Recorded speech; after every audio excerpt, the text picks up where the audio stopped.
Assalamualaikum warahmatullahi wabarakatuh. Hari ini saya nak berkongsi sedikit cerita tentang orang-orang yang menjadi kaya, rezeki daripada Allah yang melimpah-limpah kepada mereka.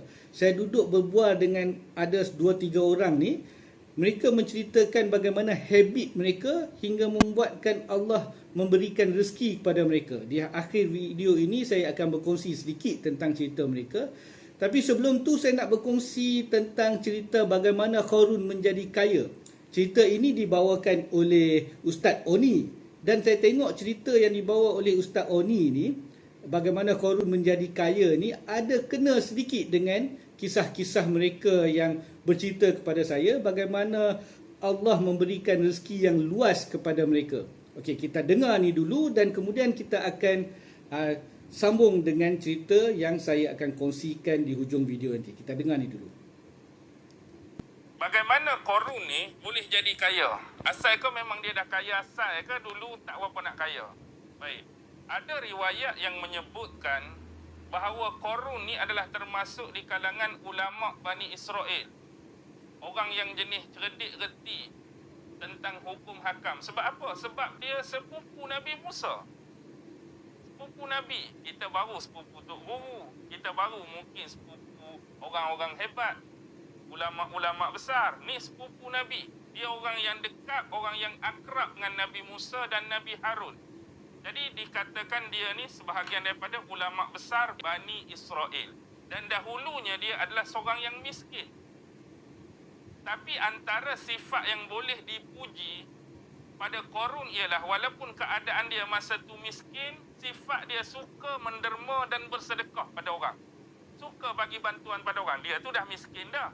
Dalam keadaan miskin dia tu dia suka bagi bantuan pada orang. Tu sifat terpuji dia. Jadi bila melihat hal demikian, dia pernah minta kepada Nabi Musa supaya Nabi Musa ni doa pada Allah suruh dia jadi kaya. Sebab apa dia kata? Aku ni miskin pun duk tolong orang. Aku miskin pun duk derma kat orang. Aku miskin pun duk infak kat orang. Kalau aku kaya, lagi banyaklah aku tolong orang. Begitulah anggapan dia. Lalu Nabi Musa berdoa kepada Allah sebagaimana permintaan dia dan dikabulkan oleh Allah. Kaya sungguh. Bila kaya, dia buat ada apa yang dia kata sebelum ni. Kalau aku banyak harta kaya, lagi banyaklah sedekah. Lagi banyak bagi kat orang. Tapi bila dah kaya, itulah manusia. Dia berlaku lupa daratan. Bila banyak ni dia jadi sayang lah pula. Nak bagi kat orang. Jadi dia duk menimbunkan harta-harta dia yang banyak tadi. Sehingga menyebabkan Qarun ni jadi sombong dan angkuh. Okey, kita dengar cerita tu bagaimana Qarun menjadi kaya. Dia meminta supaya Nabi Musa mendoakan dia. Tapi sebelum tu Qarun ni memang suka bersedekah, suka berinfak.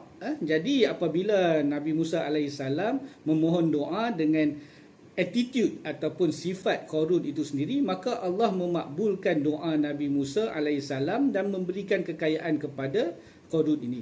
Ini bersesuaian juga dengan ayat Al-Quran surah Al-Hadid ayat 18 yang mana Allah berfirman, maksudnya sesungguhnya orang-orang yang bersedekah itu baik lelaki-lelaki atau perempuan dan meminjamkan kepada Allah pinjaman yang baik, nescaya akan dilipat gandakan ganjaran kepada mereka dan bagi mereka pahala yang banyak.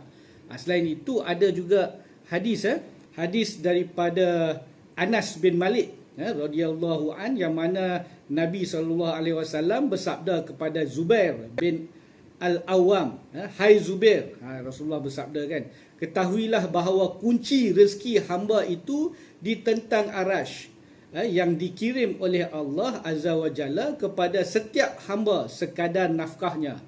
Maka siapa yang membanyakkan pemberian kepada orang lain, nescaya Allah membanyakkan baginya, dan siapa yang menyedikitkan, nescaya Allah menyedikitkan baginya. Jadi ini sangat bersesuaian dengan situasi yang Qarun tadi tu, yang Ustaz Oni cerita tu kan. Jadi bersesuaian. Maksud dia Allah memberi rezeki kepada mereka-mereka yang bersifat pemurah, yang suka menolong orang, rajin bersedekah. Jadi sedekah ini bukan sahaja tentang bersedekah duit. Kita pun fahamlah bersedekah tenaga kita, bantuan kita, tolong menolong jiran dan orang-orang yang memerlukan. Jadi bantuan-bantuan kita itu semuanya adalah sedekah-sedekah kita.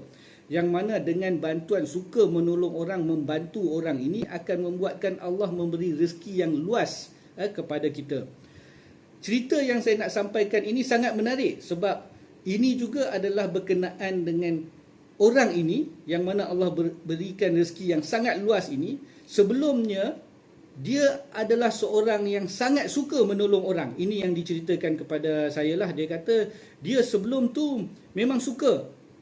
Bila orang minta tolong aja dia mesti tolong. Sehingga satu ketika dia menolong orang sehingga boleh menyebabkan nyawa dia tergadai. Sehingga tahap itu dia tolong. Walaupun dia tahu akan tergadai nyawa dia, dia pergi bantu juga. Demi nak membuatkan seseorang itu terselamat daripada musibah hingga tahap itu. Hingga kan pada satu ketika apabila dia memerlukan duit, ingin membuat sesuatu perniagaan dan sebagainya, dengan tidak semena-mena dia memberitahu bahawa ada seorang ni apabila dia berjumpa, dia bercerita tentang benda lain. Orang ni tengok muka dia kemudian bertanya kepada dia. Bertanya tentang hal-hal personal. Kemudian satu hari orang tu berkata kepada dia, kamu datang ke satu-satu tempat ni dan berjumpa dia, dia akan berikan duit. Begitu je. Dan pada hari tersebut, saya ringkaskanlah cerita ni, takut tak mau terlalu detail nanti orang dapat tangkap siapa dia kan. Jadi pada sehari tersebut dia pergi ke tempat itu, orang membawa satu beg penuh duit kan untuk memberi kepada dia memulakan perniagaan.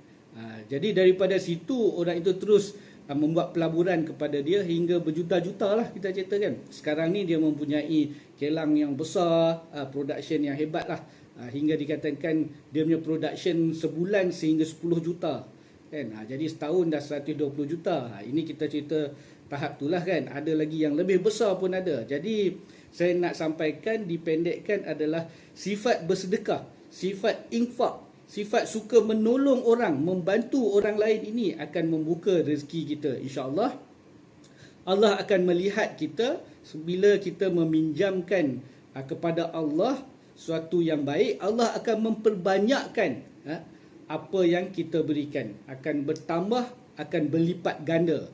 Jadi saya harap dengan perkongsian ini kita akan terasa untuk menolong orang, membantu orang, bersedekah bukan sahaja dengan duit, dengan tenaga seperti yang saya cakap tadi, membantu walaupun ketika nyawa akan tergadai. Hingga tahap itulah. Jadi saya harap video ini akan membawa manfaat kepada semua, akan membuka hati kita dan menyedarkan kita bahawa menolong orang, bersedekah itu adalah untuk kebaikan diri kita sendiri.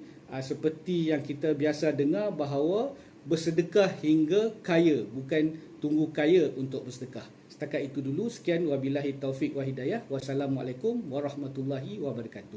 Selamat bersedekah.